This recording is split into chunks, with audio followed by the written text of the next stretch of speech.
This is where the big boys come to play. The Ultimate Fighting Championship. And this is their playpen, the Octagon. Home to the toughest, most intense hand-to-hand combat ever. Yes, it's UFC 10, the tournament, where 8 fighters walk in and only one champion walks out. The Ultimate Fighting Champion.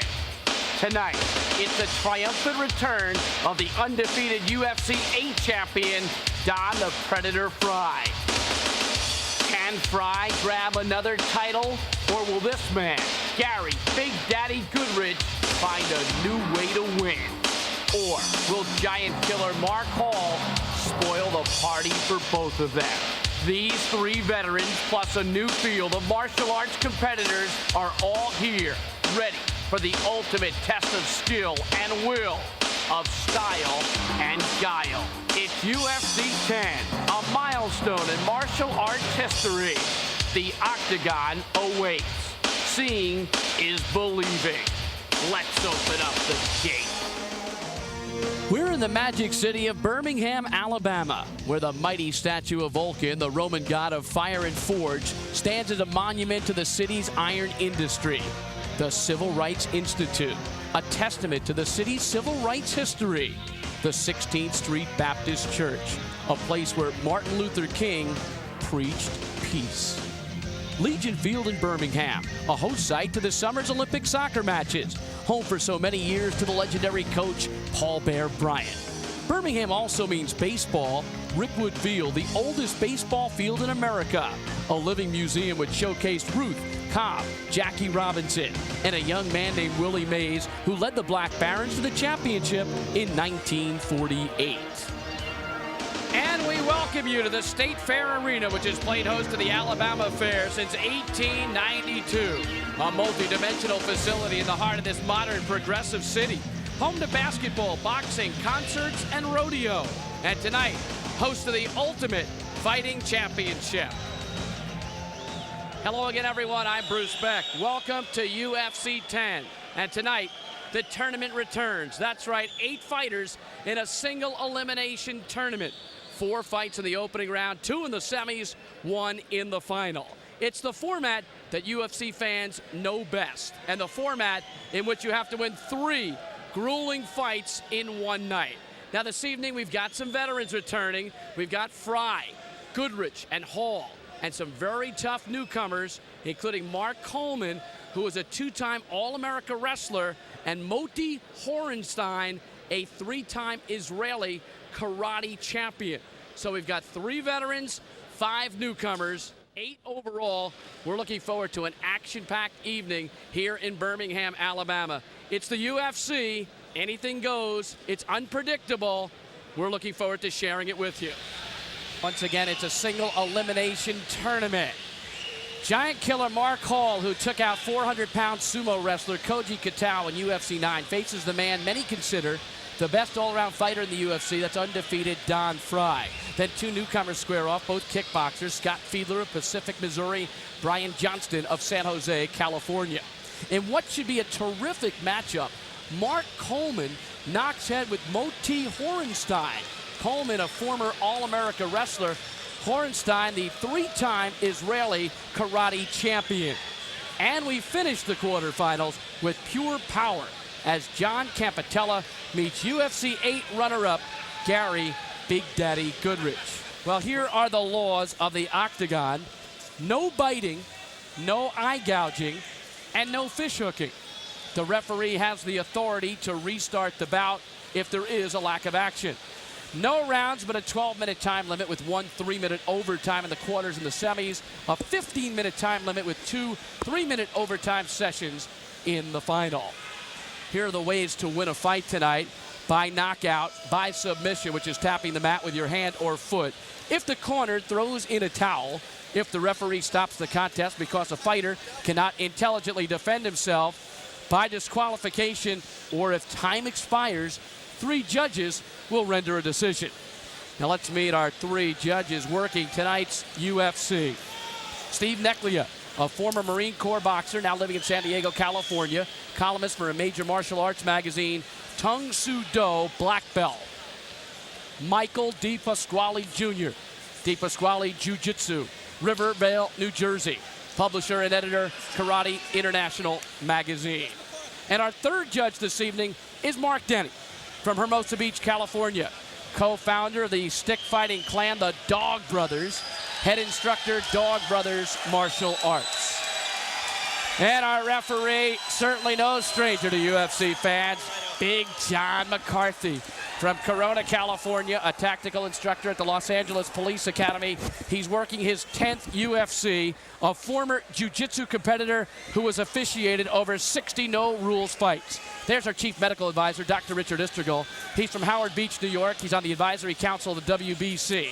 Dr. Joel Cooperman, he's a board-certified specialist in musculoskeletal injuries. And our third member of our medical team, Dr. Stephen Goodman, plastic surgeon, Schenectady, New York, a member of the U.S. Olympic Sports Medicine Society. And there's the man they call the cut man for the UFC, the likable Leon Tabbs. He hails from the city of brotherly love, Philadelphia. Been around the fight game for 30 years. He's worked with Bone Crusher Smith, Jerry the Bull Martin, Evander the Real Deal Holyfield. Now, the UFC sanctioning body is the IFC, the International Fighting Council. Its commissioner is Art Davey of Las Vegas, Nevada, former sergeant in the Marine Corps. He saw his first mixed martial arts competition back in 1969 in a Bangkok nightclub. He's got the look of a commissioner, too. Here's our first matchup of the night. It's Mark Hall against Don the Predator Frye. Both guys have been in the UFC. Of course, Frye's undefeated. He's 4-0. And Mark Hall comes off that super victory over Koji Katao, the 400-pound sumo wrestler. So he's coming in with a bit of confidence, but he's got a tall task here. The tail of the tape for this first quarterfinal bout. Mark Hall, Muay Do is his discipline, 4th-degree black belt. Donnie Frye, Greco-Roman wrestler. Hall comes in. He's 35 years of age. Frye is 30. You can see Frye with the weight advantage. Not much difference in height. One from California and one is from Arizona. Mark Hall, first man making his way to the octagon tonight.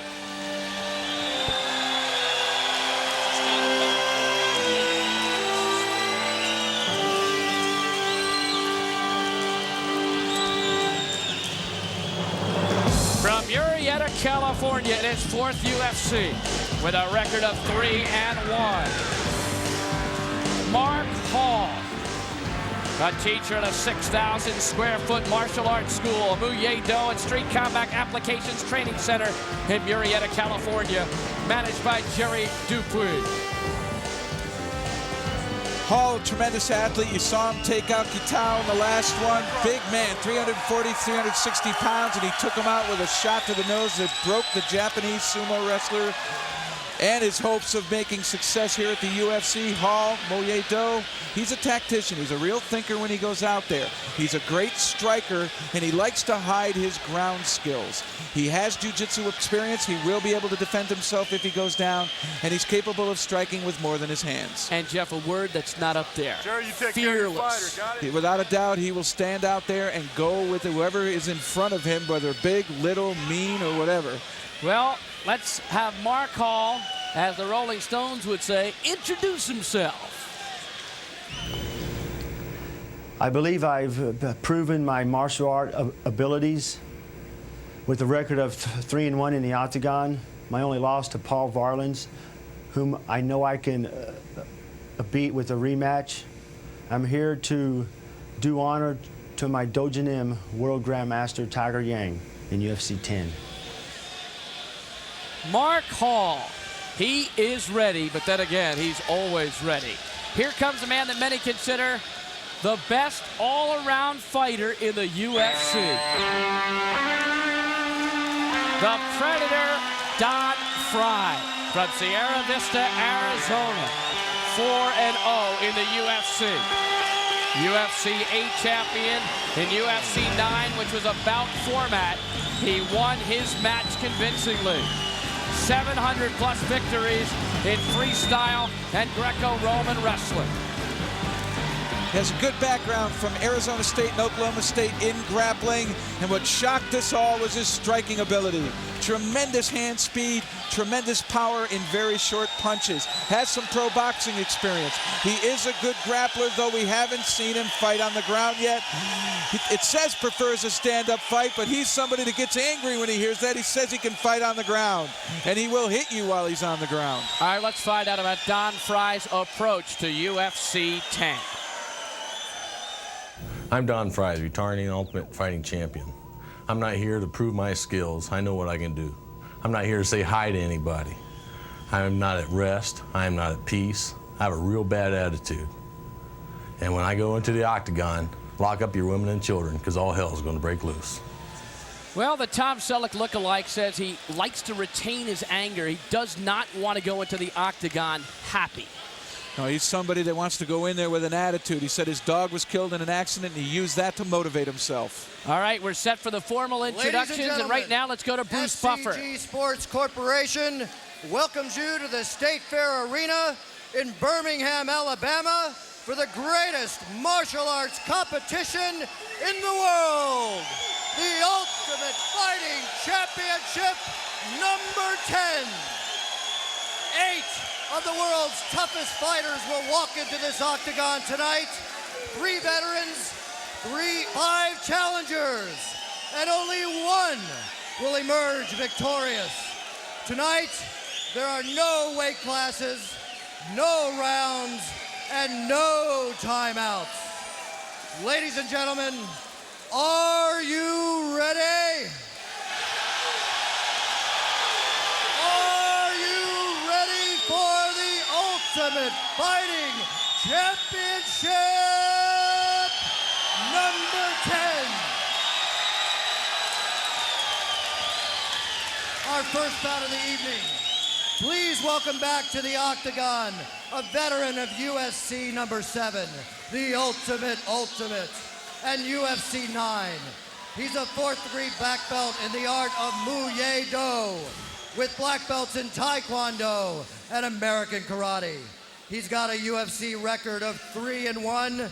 He's 35 years old, 6 feet, 189 pounds, fighting out of Murrieta, California. The one, the only, Mark Hall! And to my right, standing at 6 feet, 1 inch tall, and weighing in at 214 pounds. He's 30 years old, a Greco-Roman wrestler with a 2nd-degree black belt in the art of judo. Fighting out of Sierra Vista, Arizona, he's undefeated in the octagon. Please welcome the defending Ultimate Fighting Champion, the Predator, Don Frye.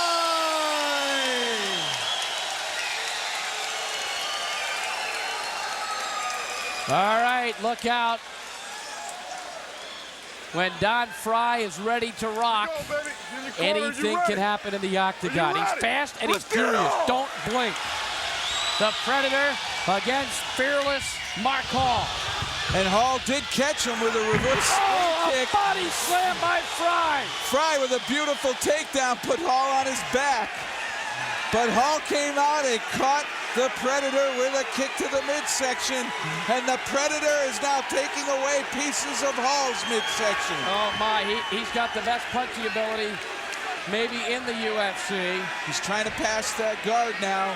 If he can clear his right leg, he'll be in a position to really go after Mark Hall. The Predator grabs both legs of Hall. Hall hanging tough. Trying to fight back, but not much doing there. Full guard goes back to the body. Full guard position there now. Now we'll see what Frye can do against someone that does have good experience with going ahead and working the guard. Hall's giving away 25 pounds. And Frye is known as the wrestler. He's an Arizona State wrestler for 4 years, Oklahoma State for another. Won the Las Vegas qualifier in Greco-Roman and freestyle wrestling, but he can punch too. Short, crisp punches. A little bit of a headbutt. Those aren't really going to do a lot of damage. Oh, that stuff eats at your body for a while, Jeff. Takes time. You have to accumulate those, but those aren't the big, heavy shots. Not what we're accustomed to from Don Frye. He's going to the solar plexus again, though. Chopping at the kidney. And Mark Hall putting up some resistance, trying to throw a punch or so, but he's just being outhandled physically. You can see marks on the side of Mark Hall now. You were right.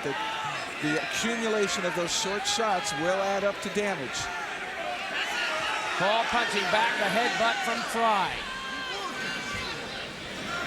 Work him, Mark, work him. Indication of how, even though they're short punches, how much power Frye does have in them.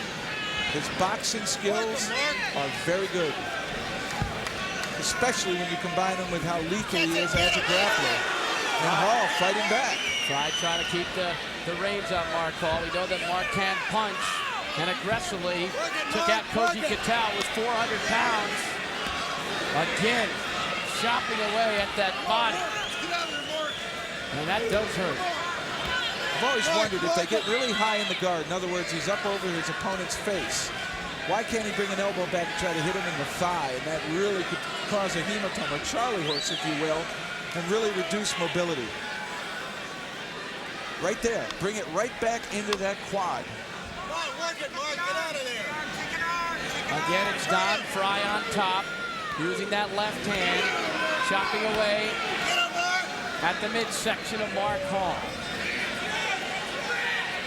If you put that elbow right at the bottom of the quad above the knee, that could really cause swelling. That's a lot of punches Hall's taking, trying to use the foot as a weapon. You can see those bruises already on the ribs. Those punches, and now a punch to the face. That's just a chop, but it was effective. Look out, another punch to the head by the Predator. It is hard to believe that Hall is letting him hit that same side. I don't think he can do much about it. You hear that dull thunk, that hollow sound of him hitting those ribs. And the mouthpiece has popped out. That's a sign of fatigue. I believe it was Hall's mouthpiece. Predator, it's a tricky role now because he's in the tournament, knows he's going to have to win 3 times in a night, doesn't want to exert too much power. But if he doesn't put him away, he figures, well, then he's going to have to go the full time limit. That is correct. That is part of the tournament strategy here. You can go out, punch once in the head and miss and wind up breaking your ankle. You have to think beyond the one fight, even though if you don't win the fight, you can't advance. So it's a very delicate, fine line you walk. Over 4 minutes in, it's been all Don Frye, the Predator. And continues to be. And you can see those bruises. I don't want to sneeze if I'm him tomorrow. Well, but Hall is fearless. You have to give him credit. He was unafraid. He was very composed. He isn't panicking here. Frye is trying to figure out how to end this without exerting too much strength. And he goes back to that one area, which is really going to hurt in the morning. Well, he hasn't really done anything to try to pass the guard yet. He hasn't tried to take his hips and move those legs around him. Well, do you think it behooves him to try to make a move or not? I wonder if it's a sign of whether or not he is really well-versed against an experienced UFC fighter in being able to pass the guard, and being able to pass the test of the guard. This seems to be the wrestler's one shortcoming, is being able to beat the guard. Don continues to work. He's a guy with the speed of a middleweight, the strength of a heavyweight. That makes for double trouble. You got to believe Don Frye's right arm is getting a little bit tired by now. Back to the solar plexus, Jeff. Racking up big points here. It's actually closer to the middle of the rib cage, isn't it? Yes, it is. I don't think Hall's got much energy left, and I don't know if he doesn't make a move here soon. Referee John McCarthy is either going to have a restart or he might end the fight. As long as Frye stays active like this, the referee probably won't do anything. It's when you just lay there that he's going to stop it and bring you up to your feet. Hall with a slight flurry. Mark, pick him. 12-minute time limit. 1 3-minute OT in the quarters. Perhaps he heard you. He seems to be becoming more active on bottom, trying to create openings for shots. Elbows and hands, even though he's not in a good position to put power behind him, he is still nonetheless trying to get some offense going. And if Frye gets him bucked up against that octagon fence, once again, he'll be in a position where he can't move because he's bound up by Frye's body and the fence. And if Frye can time his release to create distance, he can get a couple shots in. But look at that set of ribs, Bruce. Mark's only loss in the UFC is to Paul Varland's a big man. Again, here he's giving away weight and also giving away power. He's still working that leg. Here's the medal of Mark Hall. But I just think he's outmatched here physically.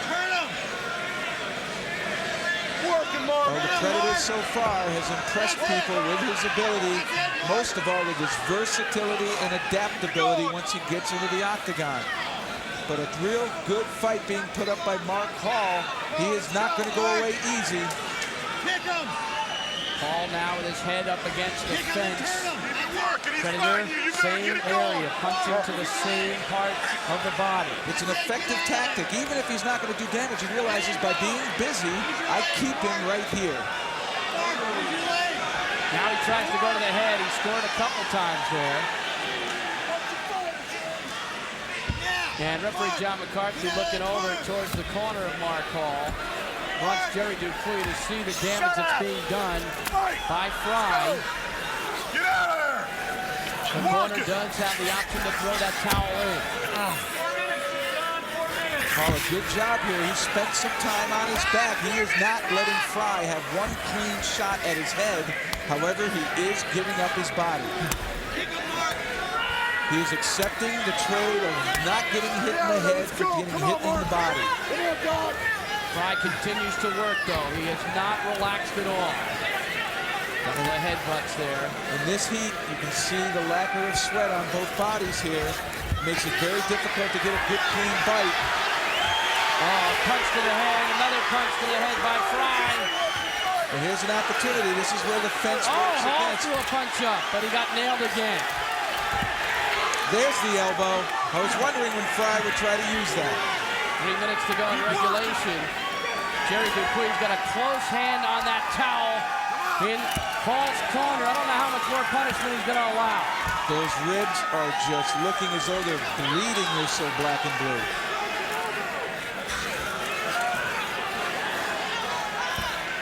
But not one of those punches There's a lot of punishment Hall. to absorb. But it's not one of those punches that's caused Hall to really even waver. But what they are doing is they are making a real hematoma on those ribs. Oh, punch upstairs. I don't know. He's dominating. Jerry Dupuy's got that towel up a little bit higher. You need to quit. Frye continues to punch away. He can. And Hall continues to fight gallantly. You can't quit. Quit He is not going to go away, not with his ribs. Unless Hall can break a rib, I don't think you're going to see Mark Hall want to submit out of this or even begin to tap out. His corner may feel it's a hopeless situation, but Hall is not going to give up. But in the UFC, Jeff, there is valor. Oh, absolutely, and honor. And honor. You heard Frye say that he respects anyone who walks through that door of the octagon. Frye's worked very hard on headbutt. finishing, and referee John McCarthy steps in there. And I believe, is he ended it, or is he restarting it? And I think that might be it. I think that's it. I think that's going to be it. I don't think he can allow him to take any more punishment. John wants the doctor to take a look. He wants the doctor to take a look, Dr. Richard Istrigo. Hall is not looking like a warrior at the moment. He seems to be feeling the pain, and I think that's going to do it. That's going to be it. Even That's though he gonna doesn't do want to it. stop, he's got such tremendous courage, but there's no question that The this Predator. was one-sided. Ladies The and Predator gentlemen, came out and let's took have a bite big out of hand his for the side. winner of our first bout, Don Frye. Oh, look at that embrace, the mutual respect. Great competitor, Mark Hall, but he was just out-handled by the power of Frye. And I think a good stoppage. Oh, great call by John McCarthy. You don't see Mark Hall really complaining. And at the very beginning, this was the one good kick that Hall got in, and it caught Frye, but Frye immediately got in, looked like he was going to body lock him, and just slammed him to his back, and then started that relentless punching. Jeff, he was talking about a secret weapon yesterday. That might have been it, right? He might have thought that he could sneak one right in the midsection and take Frye out if he hits him in the solar plexus, but he ended up on his back, and the Predator took bites out of his side with those short, choppy punches. Hey, it's the #1 guy. So the Predator remains undefeated, 5-0 in the UFC.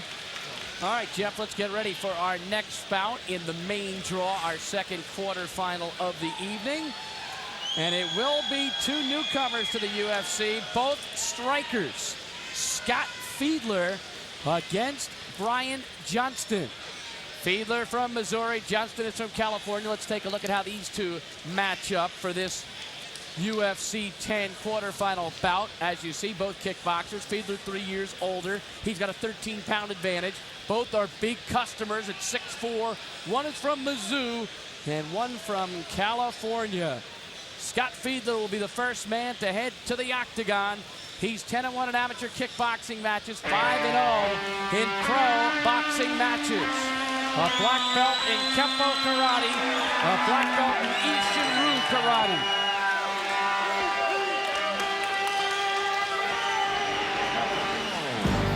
Youngest of 6 kids, learned to defend himself pretty well over the years.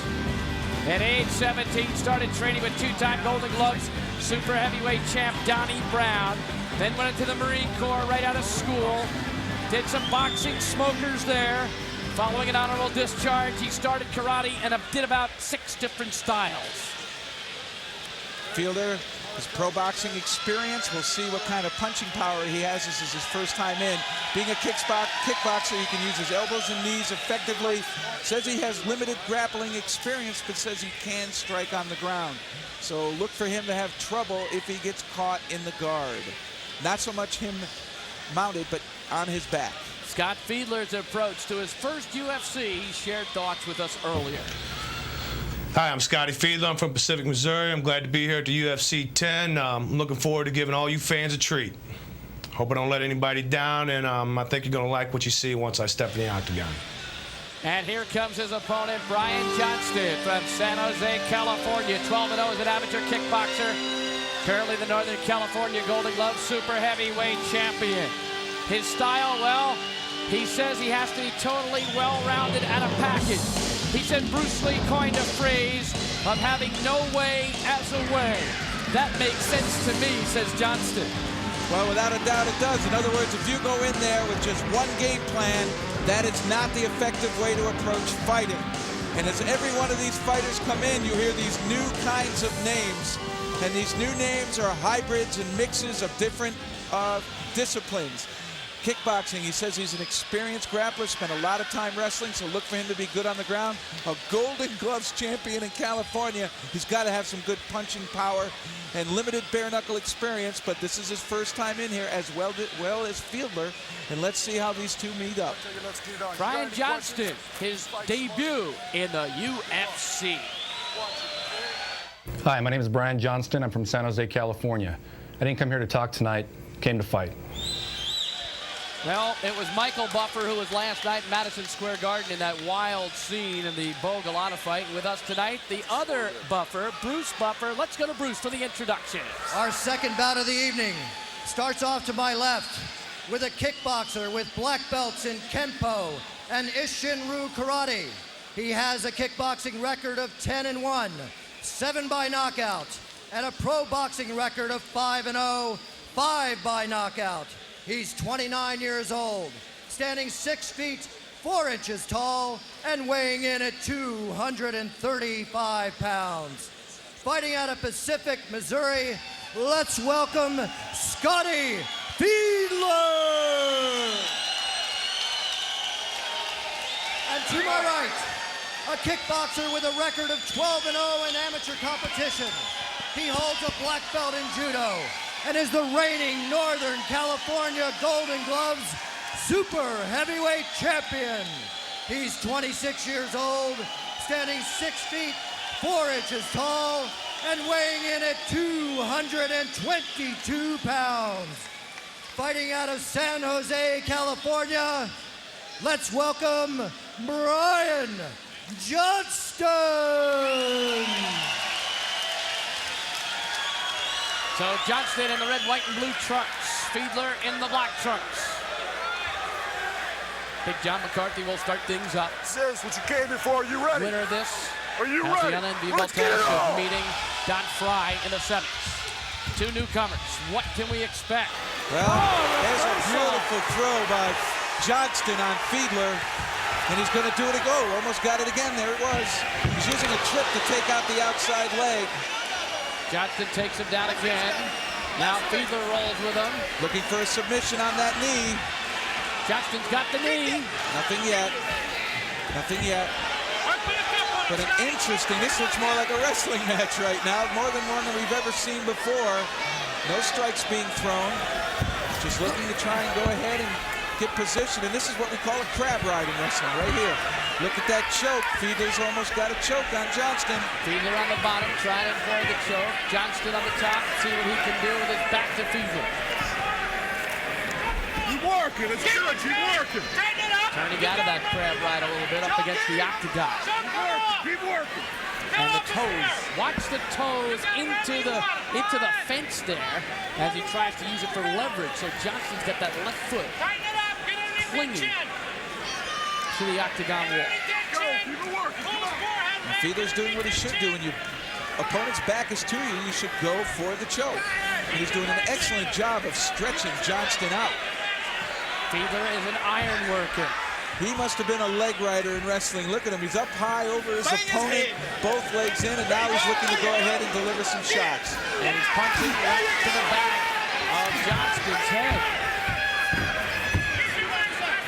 What we used to do here is called shake him off. You want to raise your backside as high as you can and shake the opponent off the top in front.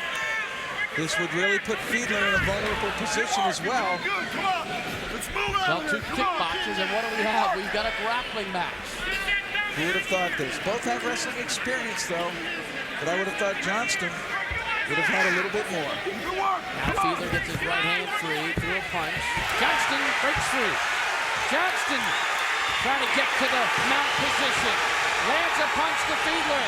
Now look for him to choke. Another punch to the side of the head. He's approaching it like a wrestling match. This isn't what Fiedler wants to do, and he's definitely cut. There's And some that's blood it. there. John McCarthy steps in. Johnston was pounding at the back of Fiedler's head. He's upset. Good job. Come here. But Johnston landed too many good punches. Oh, Brian Johnston looks like an impressive newcomer.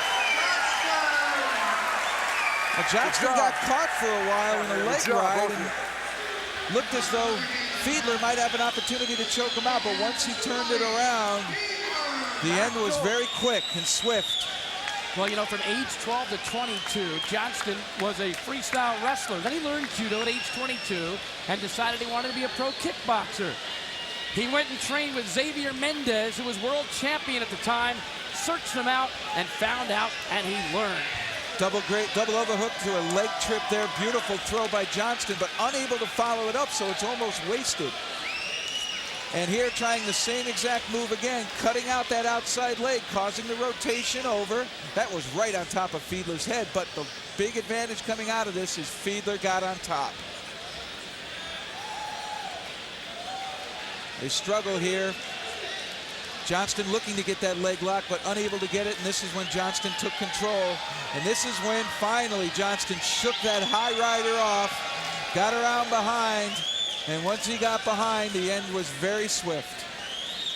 So Brian Johnston advances, 2:27 the time as the referee stops the contest. And the UFCs, as we've seen unfolded, have gotten longer in length each match. Here's our next matchup. Mark Coleman against Moti Horestein. Let's take a look at the tail of the tape for this upcoming bout. It's our third quarterfinal. Coleman, a wrestler, and a good one, two-time All-American. Horestein, survival is his discipline, basically a full contact karate guy. These are two tough newcomers and two very impressive ones at that, but very different in their approaches. Here comes Mark Coleman, 1988 NCAA champion out of Ohio State, a Buckeye, a two-time Pan Am Games gold medalist, Olympic team member in '92. And he's working with guess who? Richard Hamilton, who has been with Frye and Severin along the way. Well, Coleman is rugged. He's a big guy. He's a world-class wrestler. He tried out for this year's Olympic team and failed to make it. He wants to go to the ground, and once he gets there, he wants to strike. He has limited bare-knuckle experience in the octagon, but rumor on the street is he's had plenty of brawls. Well, let's find out how Mark Coleman is taking things into account as he enters his first UFC. I'm Mark Coleman. I represent the sport of freestyle wrestling. I plan to bring the UFC title back to Columbus, Ohio. Mark Coleman's opponent, a different breed of fighter. Moti Horestein from Spring Valley, New York, and he was born in Tel Aviv, Israel. Our first Israeli fighter. His discipline is survival. And recently, he was the Team USA Shidakan Tournament heavyweight champion in Chicago in April. Three-time Israeli karate champion. He can punch, he's got good power. Served 3 years in the Israeli military. He worked with the special forces and he taught self-defense. He works out with his brother Demore.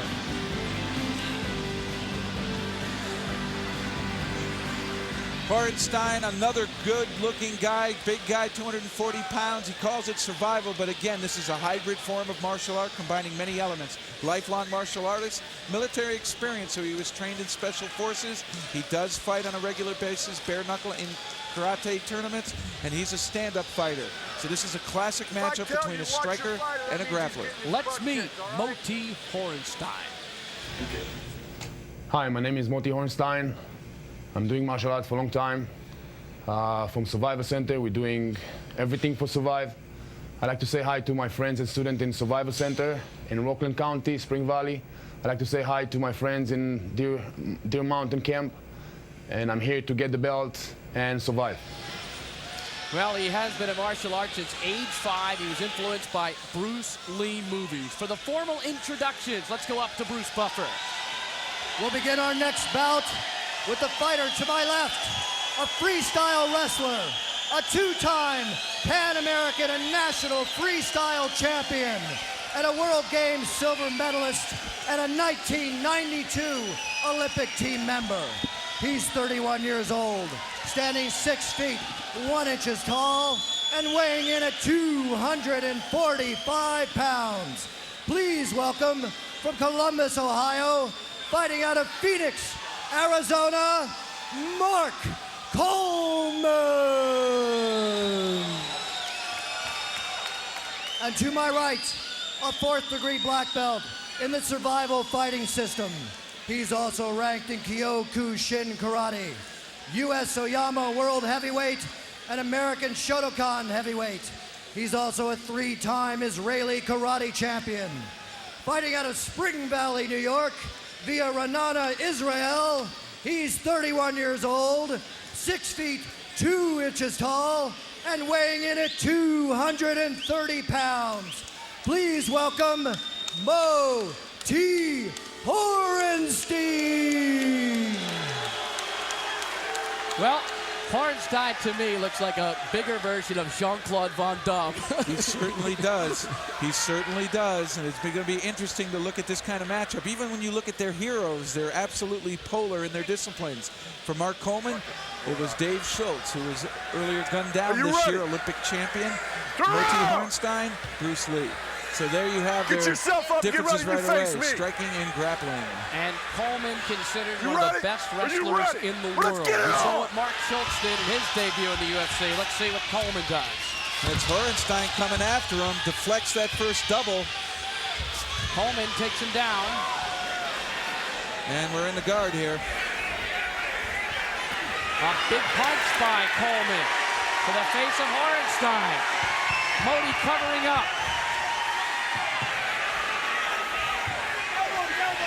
And Moti trying to roll out of there. Didn't want that face wide open. Coleman with the elbow to the back. Horestein here might be overpowered. Coleman very tough here. He's just not going to let Horestein go. He'll be able to keep him down. Horestein good on his feet. Also adept on the ground, but probably not in the same class as Coleman. Certainly not when it comes to winning a wrestling duel between who's going to get the takedown. Coleman got the takedown. Coleman has shown us a little bit of everything. And Coleman now is thinking, this was the worry I had about a wrestler coming in and just coming out and just going nuts and not getting what he wants and suddenly being burned out and frustrated. He's now taking his time. They're right in front of Richard Hamilton, his trainer. He can take direction, and if he wants to, take a blow by getting close to his opponent, breathe, separate, and go ahead and start striking again. Right hand by Coleman. You saw him triple up that right hand before, and not many guys know that who aren't in boxing. Well, Richard Hamilton's been very successful in the UFC. Got another one here in Coleman. Trained out of Grand Canyon. I've seen a lot of these fighters now turn their back on their opponent. I can't believe they're doing it. Coleman better be careful. He circles towards the head, and he might find himself catching a knee. He's past the guard. He's past the guard. Now he wants to mount. Now he wants to mount. He wants to get his right knee over the top and sit right down on his opponent's lap. Had a side mount position momentarily. Now Coleman looking to try to unleash the right hand. Not too much damage there. Glancing. Right. Close, but glancing. Horestein might be best off here trying to get back to his feet. That's what you want to do when you pass the guard, is use every weapon as it comes to bear. If you concentrate on your hands, bring your knee up. Choke, choke, choke! Horestein using those legs. He's got very good kicking ability, but somewhat neutralized when you're in that type of defensive posture. Well, he's elbowing what appears to be Coleman's right thigh. Oh, that's going to end it. Coleman, a couple of bombs to Horestein, and that ended it. Big John McCarthy said no more. Moti is okay. Coleman, wow, he's got to be calmed down. He didn't even want to stop. Well, he's a little excited. First time in there, break the ice. He'll calm down. And now he gets a big hug from Moti Horestein. And returns the hug. And he returns the hug. Very nice. Let's have a big hand for our winner, Mark Coleman. Punches to the head were the big story there. Ladies and gentlemen, let's give a big hand to our other Coleman fighter. passes his first test in the octagon. A lot of people who are familiar with the UFC said that they look for a Frye-Coleman showdown in the finals. Coleman on top. What you want to do is get separation, and when you get the right separation and can time it, follow it with the punch, and there it was. 1, 2, and at this point he's defenseless when he covers up. Good job by John McCarthy. Even though he missed the third punch, John said enough. Oh, when he covers up like that, that's not a defense. That's a, hey, please, no more. Right there. It's almost as though he should have tapped out. You know, you really can't, though. You got to protect yourself. Absolutely, absolutely. McCarthy, a great job there. You could see the punching power of Coleman when it's on a direct line. 2:43 the time, so Mark Coleman is victorious. And he, as you said, passes his first test. Wanted to share with you how the times have changed. In our first UFC, it was 1:37, the average length of a match. And by the 7th UFC, it had swelled to 5:08.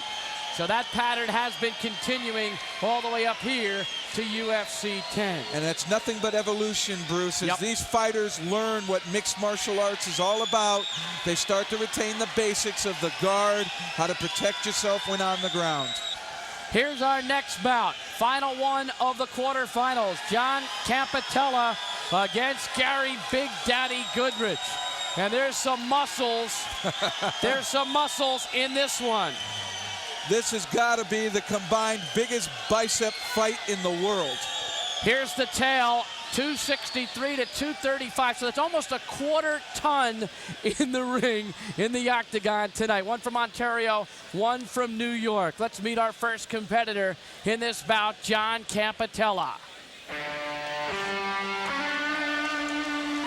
Staten Island, New York, second-degree black belt in Vadha Kempo Karate. He teaches at 2 American Vadha Kempo schools. He's a high school biology teacher at Lincoln High School in Brooklyn, New York. He's completing his master's at Staten Island College. He's been in martial arts for 12 years. And he is one strong, physical-looking specimen. Former wrestler, limited bare-knuckle experience. If he's as good in wrestling as his background indicates, it's probably going to come down to a ground battle. All right, let's find out a little bit more about the man whose name is John Campetella. Okay, I'm John Campetella from Staten Island, New York. I practice American Vada Kempo. Waited a long time to test my skills in the octagon. I finally have my chance. I'm looking forward to the competition. Well, he says it's all about showing what is effective in a fighting system. That's what the UFC is all about, and I want to show how a lot of that fits into what we do in Vadha Kempo Karate. His trainer is Frank Barone, instructor Professor John Salvaggio. Let's meet his opponent, the Big Daddy, Gary Goodridge. He's from Barrie, Ontario. The 93 Canadian Amateur Super Heavyweight Boxing Champion. He was the runner-up in UFC 8. He's 2-2 in the octagon. He lost to Mark Schultz when the referee stopped the contest prior to OT in UFC 9 in a bout fight card. Arm wrestler, 15 years. Once put down 1,000 men in a row in 2 hours in Japan. He's got experience that Campetella does not have. Exactly, and we've seen that as a huge advantage in here, knowing exactly what you're going to run into and knowing how to deal with the nerves surrounding entering the octagon and dealing with fighters away from the octagon. Here's a look at Big Daddy's martial arts cross-training style. Well, power over technique. He's somebody that wants to use what God-given power he has, and he's got punches. Limited ground skills, though he does know the guard. He's a knockout puncher, and we saw with devastating effect what he can do with his elbows. He will strike on the ground. You know what? Big Daddy has been accused of a lot of things. Nice guy trying to be mean, mean guy trying to be nice. You decide for yourself. Tough talk's over. It's time to get nasty. So here at the Alabama State Fair Arena in Birmingham, Alabama, we're ready for our 4th quarterfinal bout of the evening. Bruce Buffer to lead us through. Ladies and gentlemen, let's get ready for our last first round bout of the evening. Starting to my left, a second-degree black belt in the art of Vadha Kempo. He's appearing for the first time in the octagon. He's 27 years old, 5 feet 9 inches tall, and weighing in at 235 pounds. He's fighting out of Staten Island, New York. Let's hear it for John Campetella. And to my right, standing at 6 feet 3 inches tall and weighing in at 263 pounds. He's 30 years old. A second-degree black belt in martial art cross-training. He's a 4th-degree black belt in Kuk Sul Wan, the 1993 Canadian Amateur Super Heavyweight Boxing Champion, the UFC 8 runner-up, and he's 2-2 in UFC competition. You know him as the Big Daddy.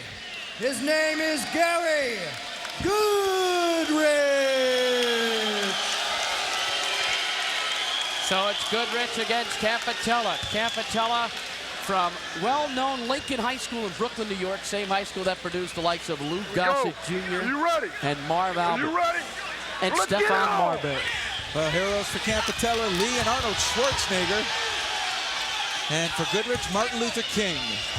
Up against the back of the octagon wall. Goodridge. Oh, fireman's carry. Iron throw. Nothing there. Back to their feet. Quick knee by Campetella. Uppercut. Good right hand by Campetella. This might be the first person in which Goodridge has felt somebody equally as powerful with the arms. Another uppercut by Campetella. Oh, he punched to the back of the head. Now Goodridge swinging his elbow out. Got a lot of brute force in there. Unbelievable power between these two, particularly the upper body. Let's see how long Campetella can go, and Goodridge goes to the ground. He hooked it up and he pulled him right down, and he's probably going to test him here. Look for a submission, see how well versed Campetella is in trying to pass the guard. So Goodridge in the guard. Let's see what Gary can do. He lost to Don Frye in the finals of UFC 8. Lost his bout 9, back for the 3rd straight time. Interesting, he's got his robe, the gi, the arm sleeves rolled up, which means he can't really use them as a grip with one hand to hold Campetella. Nice move by Gary Big Daddy Goodridge. Oh, left good hand. left hand. Another left hand. Look out, it's over. 3 left hands in a row by Big Daddy. And McCarthy stepped right in. A sudden reversal and a surge of power from Big Daddy. Wow. Well, that left eye looks pretty closed up already for Campetella. John McCarthy sticking by his call. Gary Goodridge. Crowd, I don't know if they're happy about this one. They're not, because Campetella still is very much there physically, but you can see the damage to his left eye. It's nearly closed right now. And McCarthy thought those 2 unabated hard shots by Goodridge was the beginning of some real bad damage, and he ended it. Here's another look at it. Well, Campetella was on top. Goodridge had the guard on him. And somehow Goodridge was able to reverse that situation, which led to that final struggle. Campetella in. As soon as Goodridge put that underhook, he went for a fireman's carry here, a typical wrestling move. This is where Paul Herrera cuts some mean elbows. Campetella able to avoid it, get out. Goodridge able to get back to his feet. And then after the reversal, there was that first shot. Then there. And again, those were the 3-4 shots in a row, and McCarthy had seen enough, and there was some good damage to the left eye, stopped it from getting worse. Another look, Jeff. 1. Clean shot in there, unabated. 2, 3, and 1 more for good measure, and that's when McCarthy said, hey, 4 in a row, good shots, that's enough. And here's the Big Daddy's reaction. He had to work for it. He was in against a very, very strong guy. I think the first time he went in there against someone who had raw power similar to his own. But Goodridge advances. So we had 4 ref stops contests in the opening round. Wild action in the UFC. Let's take a look at what has transpired thus far tonight in the Alabama State Fair Arena in Birmingham. First it was Don the Predator Frye. Took him 10 minutes and 23 seconds before the ref stopped the contest in the bout against Mark Hall. Then Brian Johnston. He went 2:27 before the ref stopped it against Scotty Fiedler. Then it was Mark Coleman, 2:43 against Moti Horestein. Again, McCarthy stepped in. And finally, Gary Goodridge taking the least amount of time. Short work of John Campetella, 1:27, and the ref stopped the contest there. All right, it's Don Frye against Brian Johnston. Tank will stick with us for this semifinal match. It should be a good one. Johnston in his debut tonight was a victor in 2:27 over Scott Fiedler. Here's the tail of the tape. It's wrestling against kickboxing. 8-pound advantage for Johnston. He's also got a 3-inch height advantage, but he's up against the guy who's 5-0, still undefeated in the octagon, the Predator, Don Frye. Let's bring in the Frye man, Don Frye, the Predator, who continues to roll. It took him 10:23 to put away Mark Hall in his opening bout.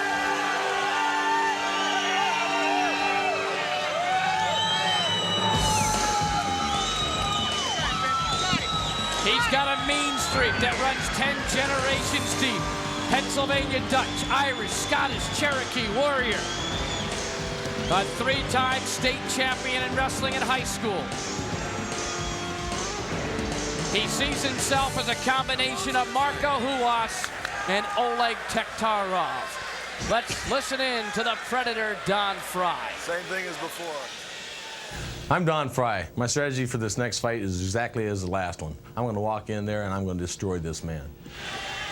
You going to be up here? Okay. Frye's opponent is Brian Johnston, the kickboxer who hails from San Jose, California. Almost took a match versus Oleg Tiktarov as a last-minute substitute for Pat Smith, but the match never came to fruition. He's working with a guy named Mike Swain, who's this year's Olympic judo coach. I'll grapple or punch with anybody, says Johnston. He's working out with the San Jose State judo team. He compares his style to guess who? Don Frye. He's also working with trainer James Thompson, putting everything together, the kicks, the punches, the grappling. Xavier Menendez is his other instructor and workout partner. Trains at the American Kickboxing Academy in San Jose, California. All right, let's hear once again from Mr. Brian Johnston. I feel that the combination of judo and kickboxing makes me a very versatile fighter, and I guess we'll find out when I fight my next opponent. All right, we're set to go for the formal introduction. Semifinal number 1, Frye against Johnston. Here's Bruce Buffer. Ladies and gentlemen, are you ready for the second round of competition? Then let's go. Standing to my left at 6 feet, 1 inch tall, and weighing in at 214 pounds. He's a 30-year-old, a Greco-Roman wrestler with a second-degree black belt in the art of judo. Fighting out of Sierra Vista, Arizona, undefeated in the octagon. Please welcome the defending Ultimate Fighting Champion, the Predator, Don Frye. And to my right, a kickboxer with a record of 12-0 in amateur competition. He holds a black belt in judo and is the reigning Northern California Golden Glove Super Heavyweight Champion. 26 years old, 6 feet, 4 inches tall, and weighing in at 222 pounds. Fighting out of San Jose, California, let's welcome Brian Johnston.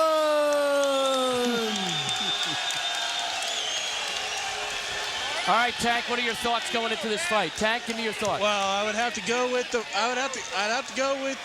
Frye man. I have to go with Magnum PI. The Predator. What does Johnston have to do in your opinion here, Tank? Throw the towel in. That quickly? I don't know. That quickly? You know what? You can never tell when you step into the octagon, and he looked pretty tough before. I kind of like how everybody's got gloves on now. What's happening? Let's get it on. Perhaps you showed him something there, Tank. You have set the style. Here we go. Frye and Johnston. Not bad. Not bad. Looks good. We got to fight, gentlemen. Frye in tight now, pushing Johnston up against the octagon fence. Knee to the midsection.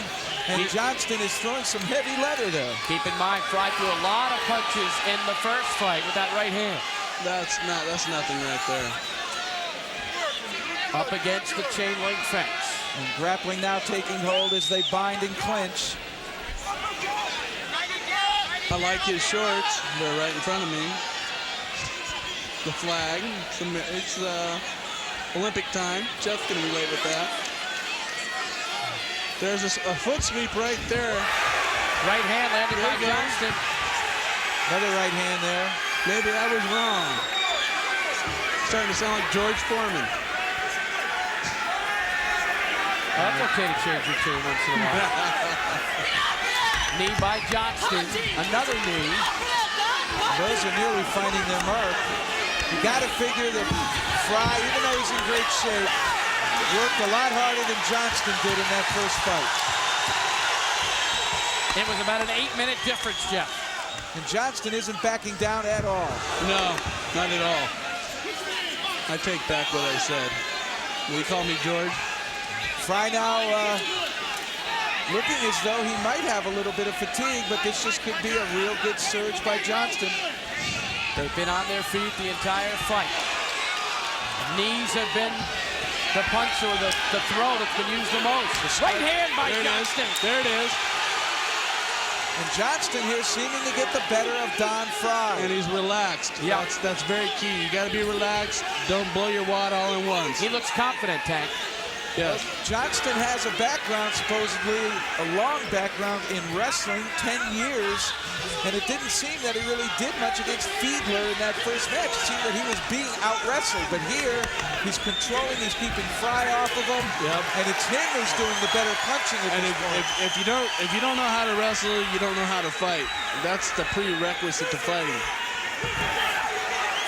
Now that warms my heart more than the Olympics right now. Good right hand by Frye. Frye's back against the chain link fence. He really seems as though he's fatigued. Well, this is the first fighter that he's fought that's of size. There's a hug. There's a hug. Push your hips out. He's out of that. Well, Goodridge has size, but it seems right now there's the hug. There's the hug. Frye's got control. Get to your feet right now. And right now is a perfect stand-up. I agree with Tank right now. Johnston doesn't want to stay down because I think come up now. Without a doubt, Frye is a better wrestler than Fiedler. Well, it looked like Severn slapping me in the head right there. That don't do anything. Frye has got a lot of blood right now on his forehead. I'm not sure if that's coming from Johnston or from Frye. That don't hurt. Post a leg and get up. Right there you are. A He's got the elbows by Frye. Looks like Frye's riding the clock right now.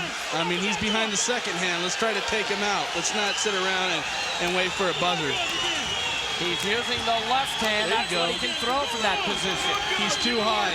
If he got up on his toes and started shaking, Frye's going to fall out front. You agree with me on that, Joe? Well, this is what he did with Fiedler, but I would say that Frye's a little bit more experienced in wrestling than Fiedler is, and he might know what to do to counter him. Right? Now he's back. He's got his hips under him. He's all right. There are chants of USA right now in this arena in Birmingham, and that's for Johnston wearing the red, white, and blue trunks. They're going for the underdog. Johnston doesn't want to stay under here that long. Tank's right. He wants to get out. There you go. Hand control. There you go. Keep going. No, you shouldn't have done that.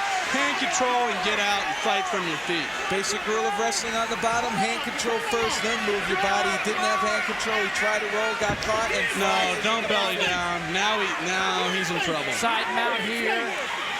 A big right Watch hand. that knee. Watch Johnston's knee. Tap out. Tap out for 37. And Don Frye survives a tough encounter. He looks tired. Yeah, Don Frye had his first fight in the UFC, in my opinion. Very good fight, Tank. By Superman in Superman's underwear. Don Frye wins it on the tap out.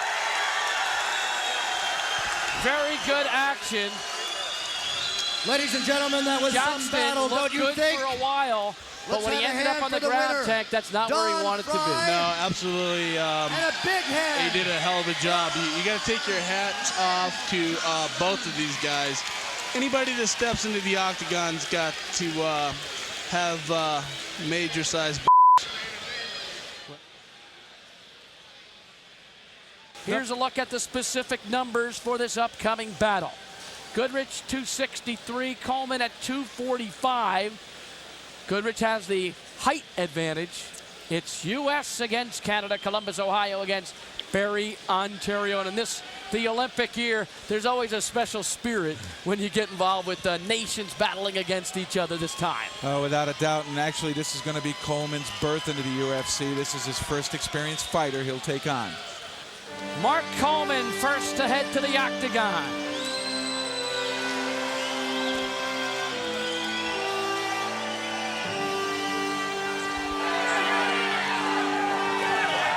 First UFC for the silver medalist in the World Games, the Olympic team member in '92, two-time national freestyle champion. I don't think anyone can hold me on my back, he said. I'll just come up and get on top and use elbows. I'm doing this for all the freestyle wrestlers. I don't want to let them down.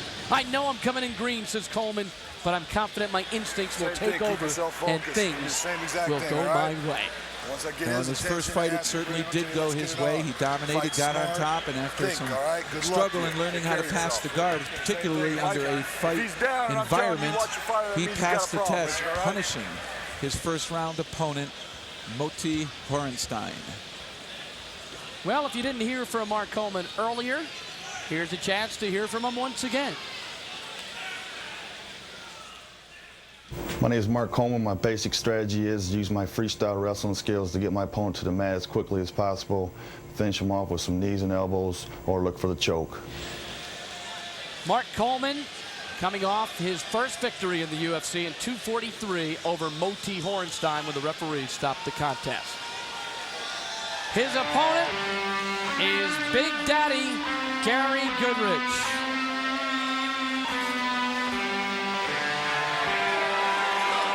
He had a tough battle. It went only a minute 27, but he was up against a furious John Campetella, a welder, at an auto plant just outside of Barrie, Ontario.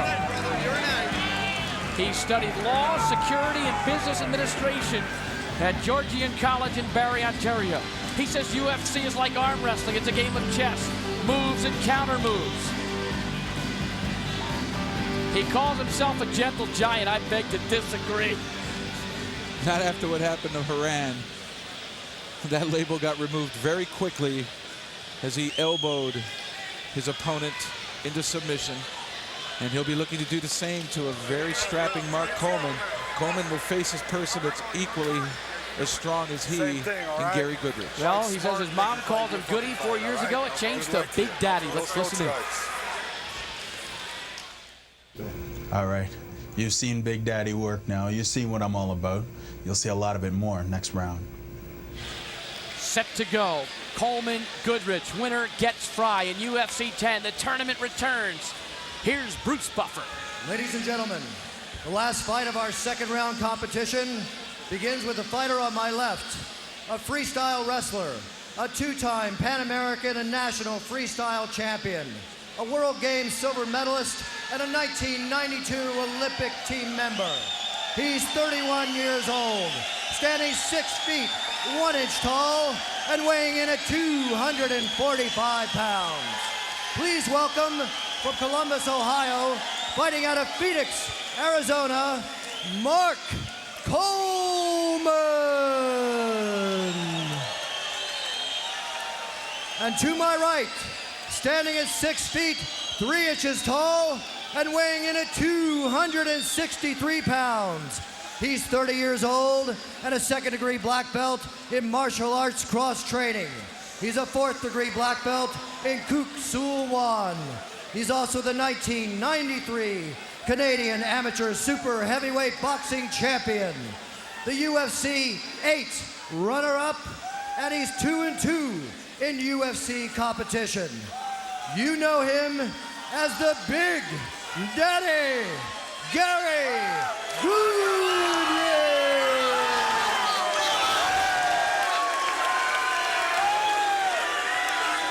All right, Big Daddy against Coleman. What do you think, Jeff?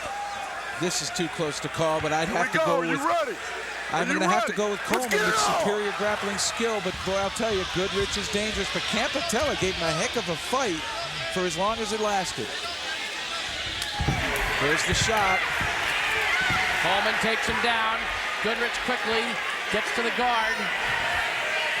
And here's somebody that's really powerful. Coleman is not weak at all. He is very, very strong. He may not have the same size arms as Goodridge, but with all that wrestling and he's still in his physical prime, he is extremely tough. And this is a bout which might go a while. Well, it's going to come down to here whether or not Coleman can solve the guard. If he can, watch out for Gary Goodridge. Oh, good headbutt there by Coleman. And I'll tell you, the gi is not going to be a positive for Goodridge because it's hot in here. The humidity is very high.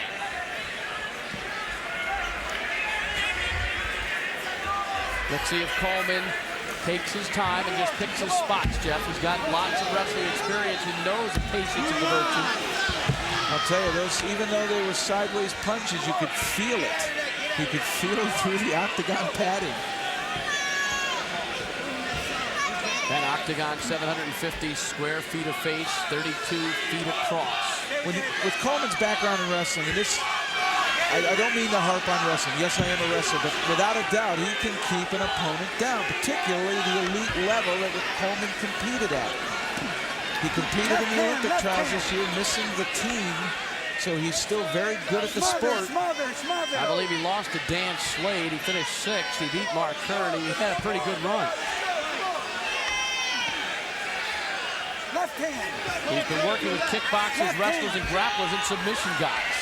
Kerr is supposedly another one of the wrestlers, potentially, who might be coming to the UFC. See how Coleman does here. Coleman schooled by Richard Hamilton right now.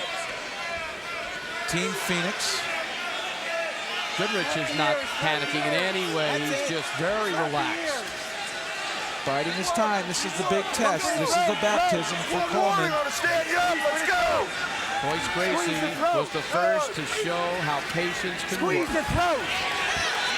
Keep working. Good. Yes, good. Back him to the flat. Yes. Trying to pass the guard. He did it. Good move by Coleman. Got Goodridge up against the fence.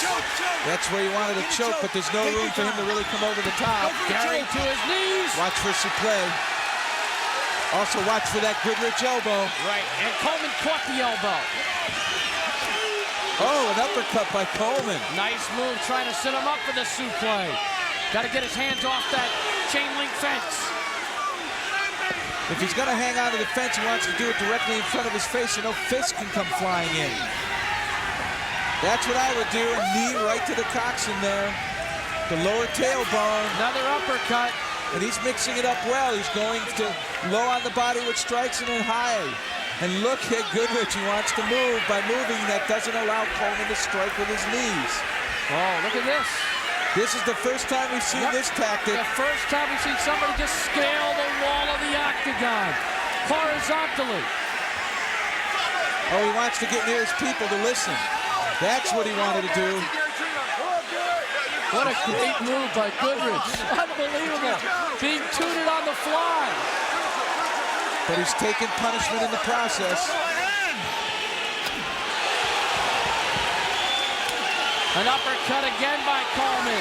Another one to the back of the head, one to the front. It doesn't matter what the advice is if he's getting pounded like that. All right, he's turning to face Coleman now. Now the knees can come into play both ways. What he's got to be careful of is he took the 3 rides with Mark Schultz heavily onto his back, and he turns the tide on Coleman. Coleman now pinned against the fence. Coleman using his knee defensively as Goodridge scores. Smart tactic. And now he's got the underhook back, and he will assume the position. It's a stand-up octagon affair. Another left chopping uppercut. Plenty of fury in that punch by Coleman. Coleman showing good knowledge and versatility on how to attack his opponent from different positions. Goodridge showing plenty of patience and poise. As an Ohio State wrestler, his coach once told me that he felt the UFC was the perfect event for Mark Coleman. He coached him, he knew him well. He said he's a brawler kind of wrestler. Not perfect technique, but what he lacked in technique, he made up for with brute strength and heart. And with training from Richard Hamilton here, he seems effective against Gary Goodridge thus far. 5:25 in. There's a 12-minute time limit with 1 3-minute overtime. It only take one of those elbows to make Coleman a victim. And we already know how powerful Goodridge is with them. And there he was looking perhaps for a choke. A clean break. Here comes Big Daddy. He looks mean and ready. Watch for Coleman to try and go ahead and take him down again. Oh, Big Daddy's on a mission here. Coleman faking with the punches.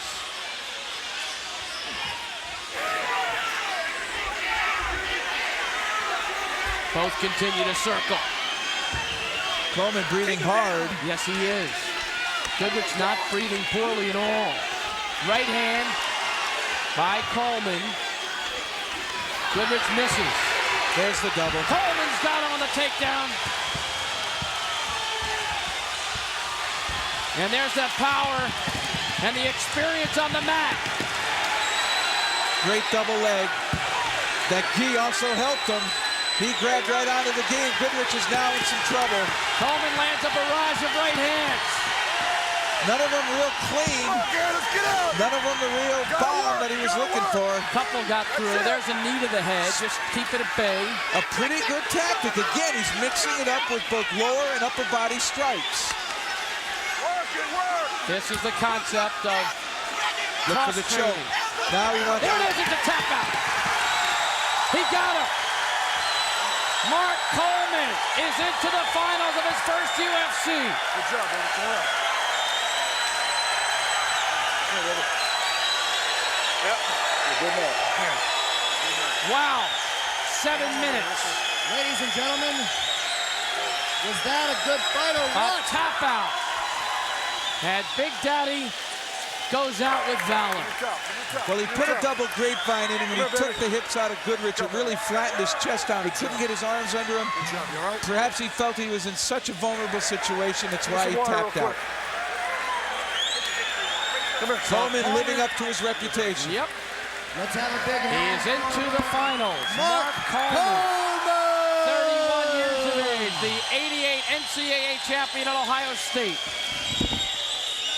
Here's a look at the uppercuts with Big Daddy perched against the wall, holding on after moving furiously along the fence.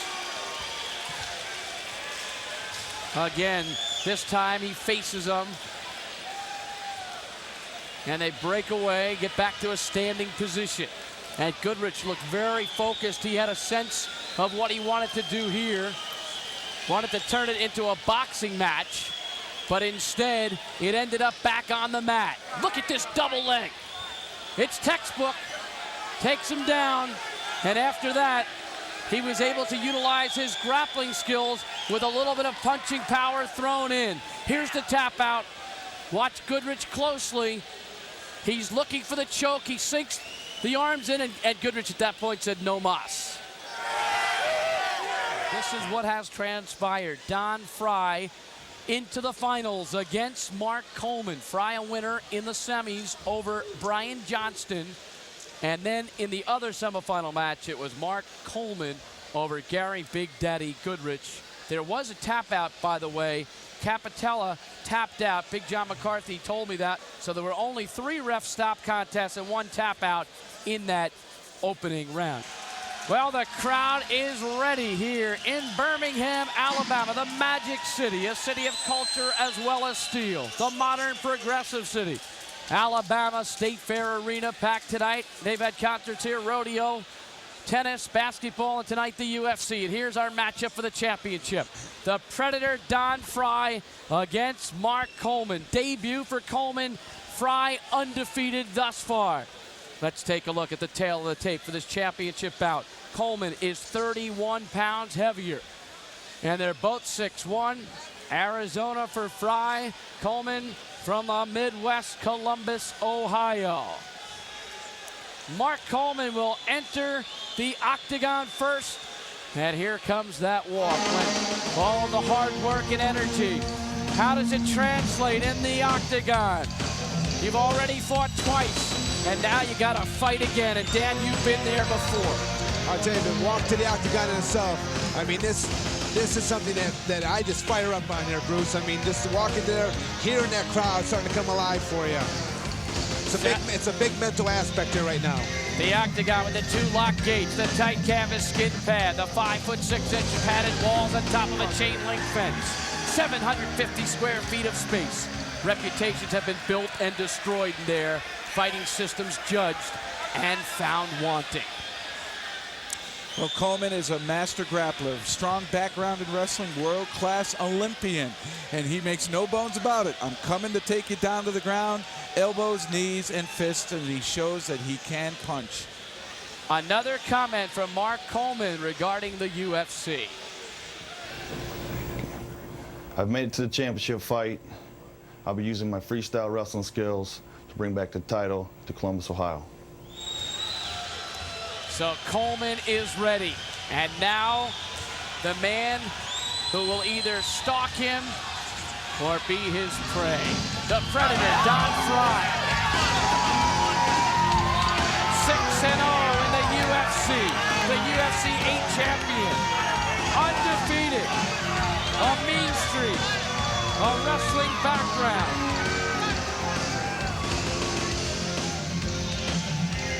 And to many, Bruce, they feel he is the best all-around fighter simply because he possesses great skill both on the ground and in the standing position, what they call versatility. He has got pro boxing experience, and we have seen in previous fights, he has got great power in short punches, very good grappling skills. Prefers a stand-up fight, but that's something that I think people interpret. He's good on the ground as well, and he is a heavy hitter when those punches come in clean. Well, we asked every fighter before the competition tonight how they would react to being in a championship bout, so don't think that we knew who these two were going to be, because this event is far from choreographed, folks, I can tell you that. Here's Don Frye on making it to the final. I'm Don Frye. I'm here in the finals for another championship. It's all mine, baby. Money in the bank. We are ready for the formal introductions. Let's go up to Bruce Buffer. Tell me, Birmingham, Alabama, are you ready? Are you ready? This is our last and final championship bout of the evening. Starting on my left, a freestyle wrestler, a two-time Pan American and National Freestyle Champion, a World Games silver medalist and a 1992 Olympic team member. He's 31 years old, 6 feet, 1 inch tall, and weighing in at 245 pounds. Please welcome from Columbus, Ohio, fighting out of Phoenix, Arizona, Mark Coleman. And to my right, standing at 6 feet, 1 inch tall, and weighing in at 214 pounds. He's a 30-year-old and a Greco-Roman wrestler with a second-degree black belt in the art of judo. Fighting out of Sierra Vista, Arizona, undefeated in the octagon. Please welcome the defending Ultimate Fighting Champion, the Predator, Don Frye.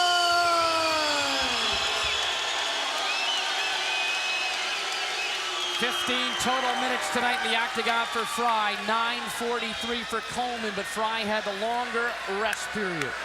Last thoughts from Dan Severn regarding this fight. Well, I tell you, this is the interesting part right now. Both men facing each other.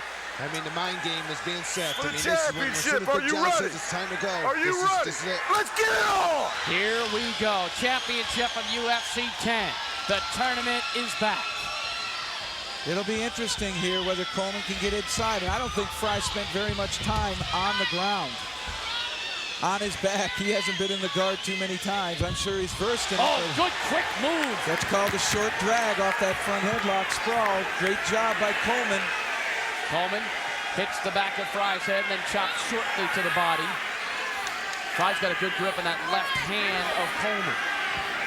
And having come off the Olympic trials and wrestling being a short burst sport, 5-minute matches, you got to know that Coleman is going to be in some pretty good shape, particularly being able to keep an intense pace early.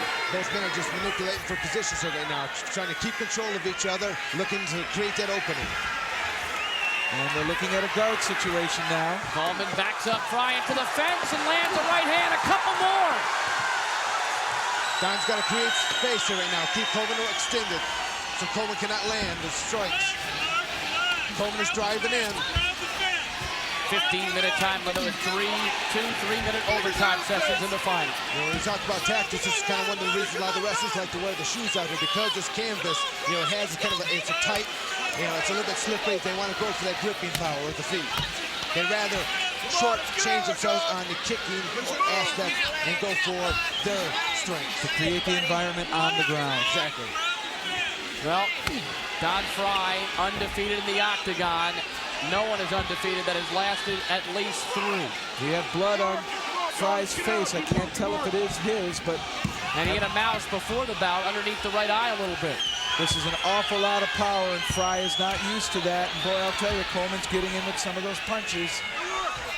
Coleman continues to back Frye near the chain link fence. Then coming up, he's looking for a striking aspect. John's trying to keep him extended so that Coleman cannot land. And Frye showing us pretty good strength in his legs here. Coleman back in position, lands a punch right in front of us and a headbutt. Frye's bleeding pretty good now. The cut seems to be up on his forehead. More punches from Coleman. A plethora of right hands. None of them are real clean. Frye's doing the job of deflecting most of that. That's a lot of energy that Coleman's spending there. Dan, does Don have the proficiency of even a half a Gracie in the guard position? Does he know good submission? He's actually been working quite a bit off to the bottom here right now. But like I said, he's facing a very powerful individual. Again, with all the grappling background that Mark Coleman has, you know, he knows how to maintain position. Well, there's one thing that I'll always remember about Royce Gracie. He said he spent half his life on his back learning the guard. Half his life. And I don't think any wrestler has ever spent that much time on his back, or they wouldn't be in wrestling. It's foreign territory for a wrestler. Another right hand by Coleman, had the side mount momentarily, rolled back on top of Frye. And this is just a very big grappler taking on a large grappler, and that difference in size and power right now has been the difference. Coleman dominating. Only 3:15 gone by, seems longer than that. It's been pretty much the same way with Coleman on top of Don Frye. And Frye doing a great job here of deflecting Coleman's strikes. You know, maybe only just 3.5 minutes have gone by, but I tell you, there's a lot of action. These men are turning out a great deal of energy out here. Great job by Frye there, deflecting that left hand of Coleman. Frye showing the strength and the will in a position he hasn't been that often. In the guard. I mean, Dan, do you have a time when the man's breathing when to strike the rib? Try to catch him right after he exhales so that it really bothers him trying to pull air in? That's an interesting thought there, but at the same token, Jeff, I just don't think anyone... He's working for a choke. That could be a choke, but Frye able to use the fence to get out. Oh, great move by Frye. And Coleman did a cardinal sin in wrestling. He didn't turn the opponent in. By not turning him in, that really hurt. He gave Frye a chance. I don't know. Coleman looks tired here. I mean, both. I mean, Don took a great deal of punishment just then. Coleman showing the fatigue factor, I think, too. Well, he certainly put everything he had into that short duration. Well, it took almost 5 minutes. Coleman's backing up. He's going to use the fence to launch off. See how the back foot is moving? He's going to push off. Is that a tactic that Hamilton teaches? No, I think that's just a grappler's tactic right there. 5 minutes in. Coleman drenched in his own sweat right there. He is. He came in. Good move by Coleman. Waited for the cross, the hook, and he took Frye to the mat.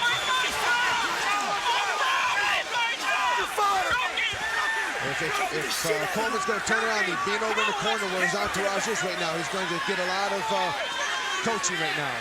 He looked frustrated when he stood back up there, Dan, like, what do I have to do to get this guy out?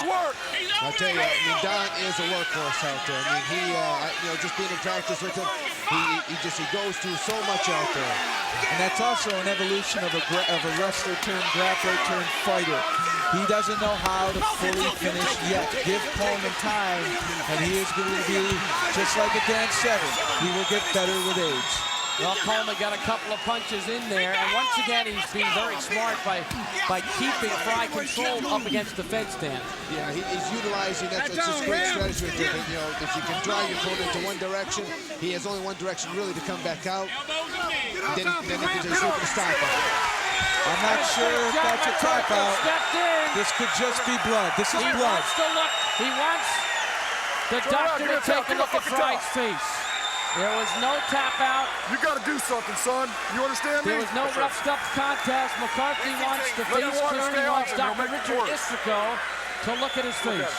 And looking at Mark Coleman on the far side of the ring, you're looking at Frye right now and the cut on his face, but Coleman was hands on his knees. He was originally leaning with his forehead on the fence in fatigue. Well, Dr. Istrico is going to allow it to continue. That was a very short visit. Superficial cut. Leon Tabs, a quick look. Frye's got a mouse underneath that left eye. Turn your ass around. And underneath the right eye as well. Oh no, you ready? You ready? Coleman actually asked how much time is left, and the referee couldn't tell him. So he must be suffering from some fatigue. Let's see if Frye throws those uppercuts to try to catch Coleman when he's coming down and in to try to take the legs out. 6:20 in, 15-minute time limit, 2 3-minute overtime sessions. Don Frye against Mark Coleman for the championship. Again, Bruce, you're looking at two great competitors out there, stalking each other around. They've exerted so much energy out here so far. And it seemed funny. It almost looked like a wrestling match. Frye retreated to the center, and Coleman wanted to follow him. If you don't want to go to the center, you don't have to in the octagon. Frye switches to southpaw here. Coleman again is, retreating back to the fence line. I think, that's what he capitalized on the time before. He let Frye move in, pushed off actually the fence, so he had a good solid footing underneath it. Coleman better watch Frye's right hand. It is excellent when he sets it up. He's back in the fence here now, Bruce. He's going to be looking for a shot. There it is. He's just not big enough to compete with Coleman in a grappling match. At this point, he's just not big enough. He's got a double. He's got Coleman in a double, but does he have the juice to get him up in the air and down? Coleman uses the fence for leverage. And that's going to end the double leg. Those shots to the head. He has to let go and protect himself. Don actually should be trying to be utilizing right now is actually using the fence and start to pull himself up. Use arms and leg and the back power right now. Good advice from the champ, but you got to wonder how much power can the man have against such a big opponent. Exactly. And when it comes to these matches, they can be one technique-wise. You can use not only just octagon strategy, but then your match strategy out there. Utilize the octagon to your benefit. Dan, he's got a 31-pound weight advantage, but more importantly, he's more adept on the mat, where those 31 pounds mean more. And that length. Coleman is a longer wrestler, so it gives him a much stronger base when he spreads his legs. And of course, that arm reach is going to help in closing the distance that the guard is trying to make separation with. And I think that's a big advantage for Coleman when he's trying to launch those bombs at Frye. That's what you're seeing right now. You're just seeing where the wrestling technique is coming. The Coleman's got the legs in right now. He's controlling Don, and he's just looking to create openings. Is this riding the clock? I don't know. I'd say it's a good strategy. Oh yeah, I mean, look at what they do in football. Don't let a good quarterback have the ball. Well, don't let a good fighter fight in the medium he's best at. Exactly. Good point, Jeff. Keep the ball on the ground, right up the middle. That's right. And I'll tell you, Ohio State was great at that over the years with guys like Earthquake Enyart and others. So Mark Coleman following in that Ohio State tradition. Coleman now using an elbow. That's the first one we saw this match. Let's see if he'll go for that choke. When they're behind here, you wonder, why isn't he choking? This is the power Nelson. This is pure wrestling technique. And there's the choke. There's a choke looking for there, but he's not able to really sink it in tight because he's under the arm. And also the sweat makes for a difficult choke. Very difficult time to get the opponent out there. I really think Coleman. Frye is now on top. Coleman is very tired. Is in position to unleash a right hand if he can gather control of Coleman. And here's where the power comes in. Pick up by Coleman. Look out. Look at his power. But Frye ran down to the fence. And Coleman ran into a punch. Oh! Right hand by Coleman. Another. What a battle. What a battle. Don took some grueling shots, you're saying. I'm actually surprised that he's able to maintain his feet. We are seeing the metal that Frye is made of. He can take a shot. Coleman, his first UFC, doing exceptionally well, much as you did, Dan. But that isn't Royce Gracie in the guard. That's Don Frye. And he's having success finding the range with some fists. And he's doing what Gracie has always done, which is feel your opponent. You don't have to look at him. You know where he is. That's from all the years of experience. So like I said, you spend over half your life on the mat. That just comes natural. A multitude of right hands landed in that sequence by Mark Coleman. Bruce Beck, Jeff Blatnick, and Dan Severn, octagon side in the UFC 10. Short left knee by Coleman there. And he's got to be way ahead on points with the fighters cards now, and I think he knows that. So he's probably here now going to start to, he's got to be, he's fatigued. And look at him, he's still going after him. He's showing the heart of a champion. I thought he was just going to kind of cruise there for a while, but he came right back and started throwing punches again. Short left hand by Coleman. That's part of the wrestling practices that they're used to going through, just long, grueling practices. You know, I mean, when you're tired, you can hardly stand. You're still out there pushing, and continue to go for the technique. This is pride now and heart, isn't it? Oh, definitely. It's both competitors are digging down deep. Well, Frye will get a break if he gets to the 15-minute mark. And that is all. Big John McCarthy, I think, has called it off, or is he calling for the doctor again? He wants the doctor again.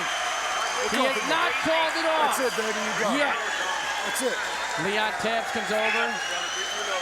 Cut man. And I think that might be it.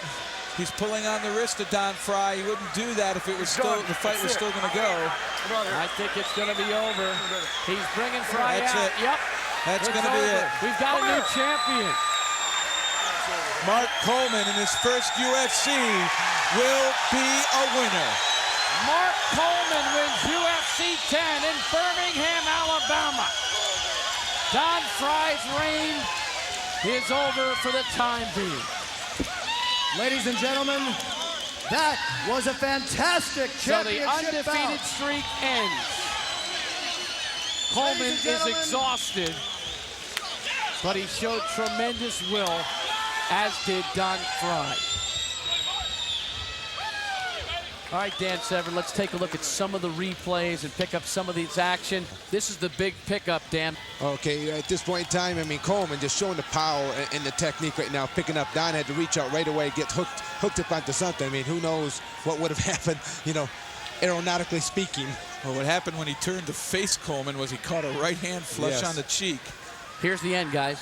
No, that eye is bleeding pretty bad. This is a decision by John McCarthy, weighing the situation that Frye was in and whether or not he's going to be able to come back and fight. Yeah, it looked like the eye actually was swelled shut, so it actually Don could not even see to protect himself from that angle. Jeff Blatnick standing by outside the octagon, waiting for Mark Coleman. I'm here with the victorious Mark Coleman. And Mark, congratulations in your first. You said you visualized this. Did it come exactly as you saw it in your mind? Pretty much. It's just that I didn't know these guys could take so many punches. Really, they took some hard punches and kept on fighting. All these guys are real tough. I can get a lot better, though. As a wrestler, how important was it for you to do well here? That was so important. I did this for my freestyle buddies, Greco-Roman as well, any wrestler in general. We don't get enough credit for as hard as we work. There's a lot of good athletes out there in the wrestling world that just don't get the credit they deserve. I did this for you guys. I did this for my mom and dad and all my friends, and my coach, Richard Hamilton, who gave me this opportunity to be here. And I thank SEG, everybody, for just giving me this opportunity. I've been waiting a long time for this. Well, hey, Mark, we want to wish you the very best of luck. An outstanding performance by you tonight, and the best of luck. Good luck to you and your trainer, Richard Hamilton. Dr. Williams, that's 3. I just want to say, Bobby Douglas, you ain't getting that, what kind of prediction was that? Come on, man. Well, to Mark Coleman, the big congratulations. Back to you, Bruce. $50,000 to Mark Coleman, and the belt that to many of these athletes means more than just the cash.